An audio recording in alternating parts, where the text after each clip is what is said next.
to now a conversation in the studio here. We want to talk about matters diaspora remittances, and to have that conversation is Sharon Kinyanjui. She is the director at WorldRemit. Welcome on set, Sharon Kinyanjui. Thank you so much, Betty. Kiptum. Yes, karibu sana. Now let's just start with some numbers here. In 2021, the projected diaspora remittances stand at $3.4 billion US. According to the Central Bank of Kenya, there has been a steady rise in the diaspora remittances from January at $278 million US up to October. It was at $337 billion. Now, Sharon, these numbers, what do they say about money coming into the country? Thanks, Betty. I think what it shows is that Kenyans are really diligent about being able to send money back home. They take it very, very seriously. Yes, there's definitely been a marked increase. In the midst of all this pandemic, Kenyans still choose to send money back. And like you rightly said, the shift has been about sending about $2.2 billion, last year to about $2.7 billion this year in a span of about 9 months. That's pretty impressive, I would say.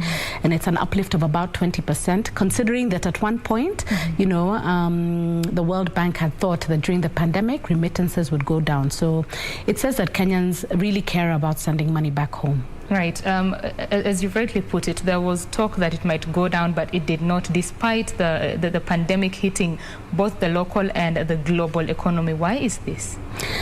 I think because the needs have not changed. If anything, they've probably increased, right? Because if you think about it, you've had higher incidences of medical costs, unexpected expenses in terms of hospitalization, and that has meant that in some cases, unfortunately, people have had to send money home very, very quickly, which is why, for us as a digital remittance company, we've seen a lot of people sending and expecting their money to arrive, which it does in a matter of minutes.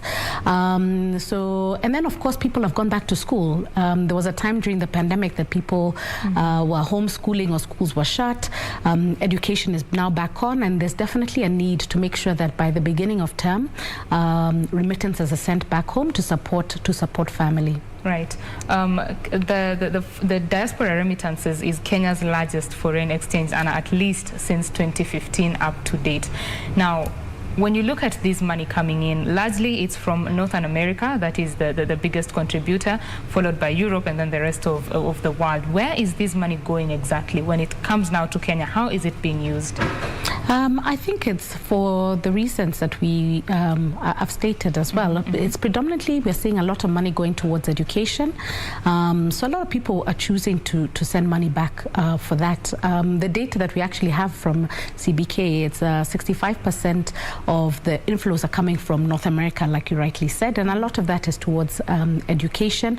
We also have regular support. So, where you have your grandparents out in the rural areas, you want to be able to pay electricity for them, or you want to buy gas, that's another key area, and of course education, and then of course now we're coming closer and closer to the Christmas time, so there's that need to sherekea with your family back home. So we're definitely seeing an increase in terms of people wanting to send back specifically for Christmas. Right. So over the years, has that been the trend that over the festivities the money being sent back to the country goes up? Correct. Yes, exactly. December is actually our peak season across the industry. So for WorldRemit, it's definitely our peak period. So what we tend to see is, especially from mid-December, a lot of people who are unable to come back home themselves choose to be able to send money back home and choose a variety of different ways at WorldRemit. They either choose to send it in a Safaricom or Airtel wallet, or they can choose to send it into a Kenya shillings or a USD bank account, or alternatively just send it to any of our cash pickup locations, and their loved ones would collect the funds. And then we also have a small segment of people who just want to send airtime. So maybe you want to be able to make sure that you can reach your friends and family over Christmas and wish them Merry Christmas. So you just send them the equivalent of 500 bob. Yeah. Right. How about investments? Diaspora remittances being put into investments in the country? Yeah, we've definitely seen that is back on. So I think at the beginning part of the pandemic in 2020, people were very uncertain, right? We had over 6 million people in America losing their jobs, of which, Kenyans were also impacted by that whole trend.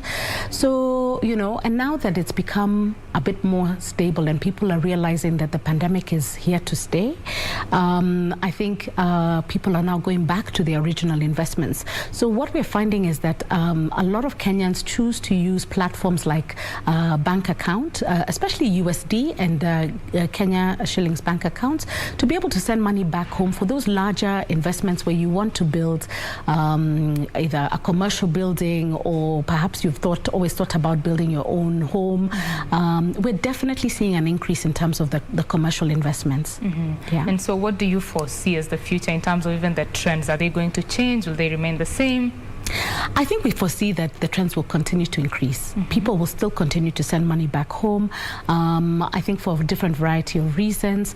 A lot of it, the biggest trend that we see is there's a lot more digitalization. So people are choosing to use digital platforms like WorldRemit, predominantly because we're back to lockdowns. So especially on the sending side, some countries are on lockdown. Also on the receiving side, countries are on lockdown. So people are going back to those earlier days of the pandemic, where they're choosing to use more digital platforms, which is safer, of course, and more convenient, but also we're also seeing it will also reduce the price of remittances. The CBK had stated that basically remittances into Kenya cost about 8%. We've been working strongly to reduce those fees. In fact, we've currently slashed those fees dramatically to help people send money back home. So I think what we'll see is with more affordability, people will send more money, and this will be a continuing trend. Right. I think it's a very important point that you've brought about the affordability of sending money back in Kenya. I think it's the most expensive in the region, is it? Not far off. So across sub-Saharan Africa, it's actually estimated that it's about 16% to be able to send fees back home. Kenya at about 8% is halfway through. But of course, we have these sustainability goals, which talk about 3% in the next 10, 20 years, right? So that's really where we're trying to aim to. So anything or more digital companies like ourselves being able to send money and reducing the cost and slashing the fees dramatically so that it makes it easier for Kenyans back home will make it easier for us to get to that 3%, which is really where we need to be driving to. Right. So as we come to a close of this conversation, what is your closing remark? 30 seconds, please. My closing remark is, digitalization is definitely the way to go. I think it'll help the overall economy, especially now during the pandemic. And we expect that the trends will continue as Kenyans continue to support their loved ones back home. Right. Thank you very much for sharing your thoughts with us. Thank you, Betty. That is Sharon Kinyanjui. She is the director at WorldRemit, and we have been talking about matters diaspora remittances, what Kenyans are doing with this money that is coming into the country, and what the trends will be moving forward.